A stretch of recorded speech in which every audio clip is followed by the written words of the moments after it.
Good morning, gang. Happy Friday morning. The end of another week.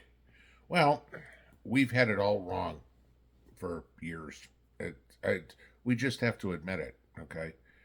None of the effects of the economy or anything like that are anything Joe Biden did. It's all the greed of company. It's big, bad business that we should be upset with because the government is only got our best interests in mind, right? Okay. This was Joe's pitch to the people of South Carolina yesterday that the economy is actually really good. It's the greed of the grocery stores that is the reason that food is so expensive right now. Has nothing to do with his policies. It's the grocery chains are greedy and they're just trying to milk us for more money. And if you believe that, I've got oceanfront property for you in Arizona. Okay. You know, what Joe fails to realize, the stupid stuff that we told him from the beginning, is when you have $15 to $20 an hour minimum wage, that money's got to come from somewhere. Okay. When the cashier or the person stocking the shelves is making $40,000 a year, yeah, they got to get paid. Not that I'm against anybody getting paid for their work, but as I said yesterday, if you don't feel like you're getting paid enough at the job you have, go get a different job, okay? It's not the company's responsibility to let you buy the new iPhone in your Starbucks every day. If you don't like what you're making, go do something else, okay?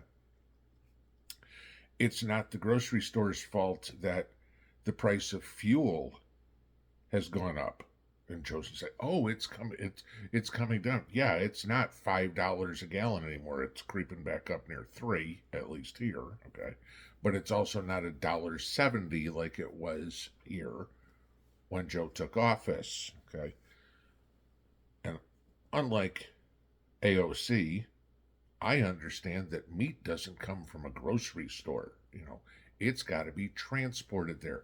There isn't a little farm out behind the grocery store and a ranch and a canning facility and whatever. It's got to get transported there, and that takes fuel.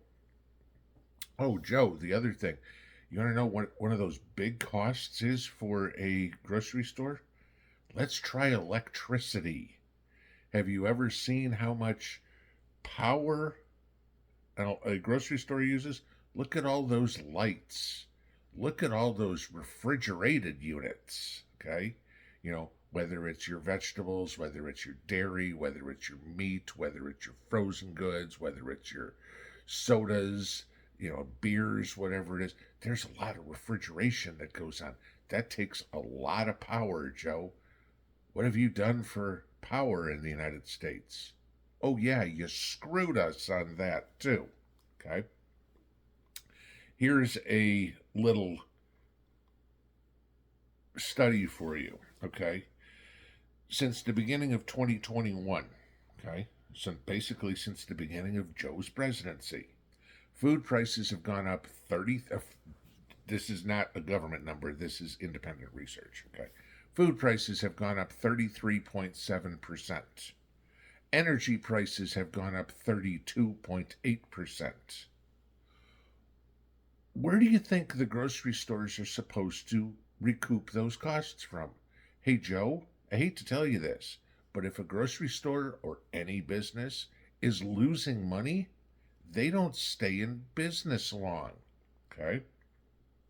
And if the grocery store's out of business, then the people have nowhere to go to get food other than grow it themselves or whatever, okay?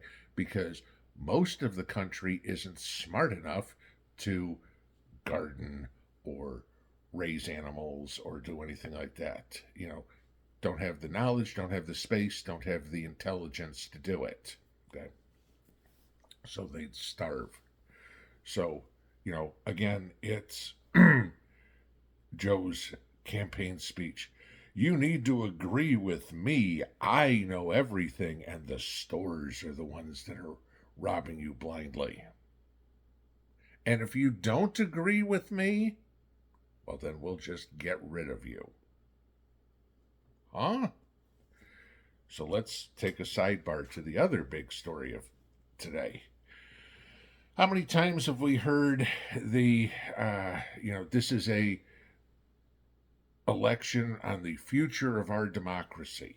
If we don't, elect Joe, democracy's going to die. All the projectionism that Democrats do, accuse everybody else of doing what they're actually doing. Joe's the one that's trying to destroy democracy. We're a constitutional republic. I got to say that every time, otherwise people start to bitch. Okay, yeah, I get it. Okay, most other people do too. This is the terminology that the politicians are using. So let's talk about destroying democracy. Okay, do I have to tell you about Colorado trying to take Trump off the ballot? I'd say that would be destroying democracy. How about Maine? Would that be, destroying democracy, trying to take Trump off the ballot there? Or maybe we want to talk about Oregon. Anybody live up in Oregon? Okay. The Oregon Supreme Court yesterday announced that 10 Republicans in the state house are ineligible for re-election. Why? Because they did a walkout. Remember how these politicians have done walkouts? Remember in Texas, they left the state for a while. They were allowed to run for re-election. The Oregon Supreme Court has decided that these 10 Republicans are ineligible for re-election because they refused to participate in a vote on gun bans and gender-altering surgeries. Now, so what was the liberal court's idea? Well, we're going to do what we want anyway, so what we'll do, we can't pass those bills without votes, so what we'll do is we'll just get rid of those politicians. So they twisted and turned some law to say, well, because they weren't here, therefore they've abandoned their post, and if you abandon your position, therefore you're not eligible to run for re-election. Can you see how destroying democracy there? We'll get rid of all those Republicans. Oh, well, the governor's going to have to put some new people in there. Right, because, there's a big chance that a Democrat governor is going to appoint 10 Republicans or anything, right? It's time. Let's go into, Nikki Haley's comment the other day. Does Texas have a right to secede? And then she backtracks all over the place, double talk Nikki Haley. She's flip-flopped more than Mitt Romney. Communist comrade Nikki Haley is anyway. But it's time. I mean, I've said it for a long time, and whether or not people agree, when states don't want to allow people to exercise to vote for the person they want to vote, that's destroying a democracy.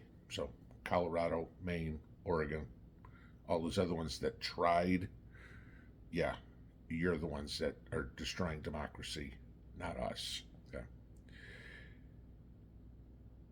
It's time to bust this country in pieces. We've outlived our useful lifespan as a United States. How it's going to happen, who knows? I hope to God Texas votes this year to officially secede and puts the wheels in motion. And I know you can go back to Antonin Scalia and say that there's no way any country can or any state can separate from the country. Well, we need to figure out a way, because the liberal states do not want democracy. They want socialism. They want communism. Let them have it. As their own independent nations, they can live under their Cuban ideals of how a great government runs and how a country does.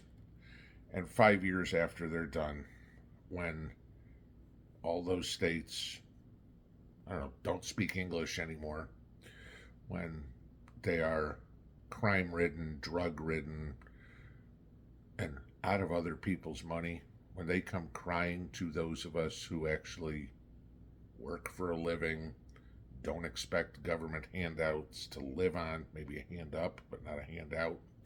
Okay. When they got no food and they come crying and say, "Oh, you need to help us. We're allies, right?" Go, nah. Go get a hold of President Xi. He's the one you wanted to emulate. Go ask him. Because really, I don't want anything to do with you. If every liberal in this country dropped dead today, somebody let me know. I'll buy the beer. Pinball out.